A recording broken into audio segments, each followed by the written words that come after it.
Hey guys, Boris Schlossberg from BKT. Alright, let's take a look at the OO setup in a little more refined form, because what I want to show you today is that the single most important thing about trading the OO setup is actually the time frame, not the price. Now, just to review for everybody, how does it that we trade the OO setup? Basically, the idea here is that whenever price approaches the round number figure, we want to join the flow. So the typical standard OO setup that I've shown on the web many times on YouTube is when price goes to 20 on either side of the handle. So for example, in this case, this is the pound dollar chart and it's moving down and it breaks the 20 zone. We're going to think that it's going to move all the way down to the OO zone eventually and go short. And the standard trade is basically you go short with a 20 target and a 20 stop. Now in this particular variation that I want to show you, we're going to make it a little more high probability. Instead of making a 20 stop, 20 target, what I typically like to trade is actually 10 target, 20 stop. The reason why is because I want to make as high probability trade as possible, and there is no free lunch in trading. Basically, you can have two choices. You can either have high probability with negative risk reward, or you can have high profit with positive risk reward. And that means you're not going to have nearly as much high probability. So in this particular case, what I like to do is just trade the meat of the trade, which is go from 20 to 10 or from 80 to 90 if we're going to the upside. But the single most important thing that you want to know about trading the OO setup is actually the time frame.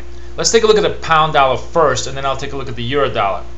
In the pound dollar here, the critical time frame where this setup works best is basically from around 2. In this case, you can maybe make an exception to about 1 o'clock in the morning, but generally it's from about 2 a.m. or let's say even 1 a.m. till about noon New York time.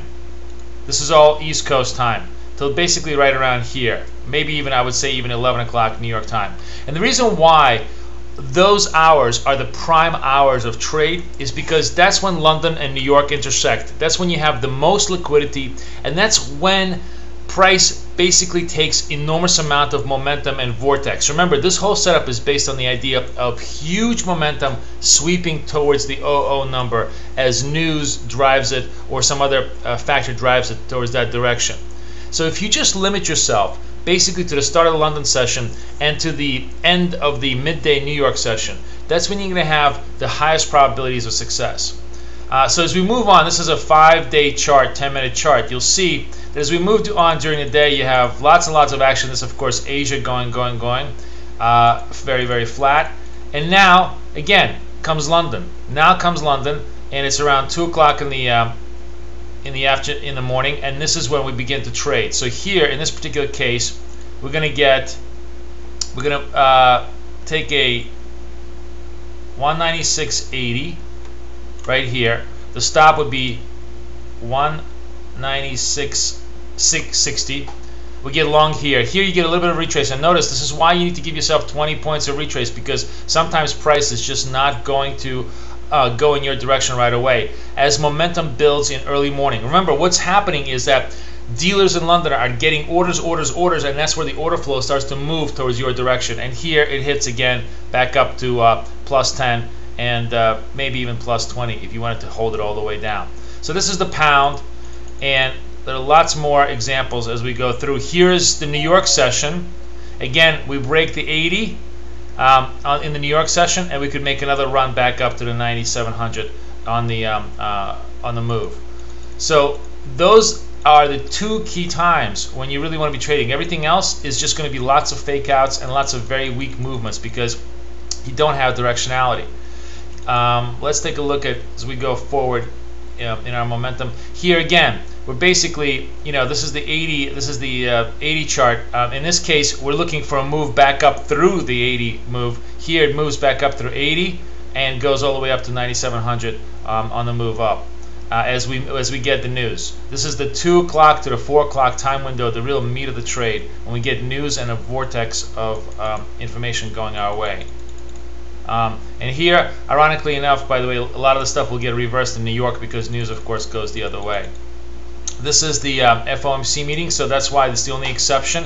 The only exception to this is that when you have an FOMC meeting at 2 o'clock in the afternoon, that you're going to get some very meaningful moves up and down. Taking a look at the euro, I just want to show you how this also works on the euro. So this is the FOMC meeting, but let's just go back to the euro on the early session. Beginning of the week, the euro was actually very, very weak. This is Asia session Sunday night, but look again, Europe opens up, and we have a down move, and again, you would notice the time. You have about 3-4 o'clock in the morning New York time, which is Europe opening up, breaks at 20, and it goes all the way 00 to 0. The rest of the time, it just sits there and consolidates. This is where you have the highest probability setups for the meat of the trade. So bottom line is, when you're trading 00, you want to trade it between 1 a.m. to about 11 a.m. New York time. You want to look for those very, very high probability setups when things are going to be moving your way because of news, and try to target only 10 out of the 20 points for the highest probability possibility trades. I wish you the best of luck. I hope this was fun, and I hope you guys find it profitable. This is Boris Schlossberg for BK.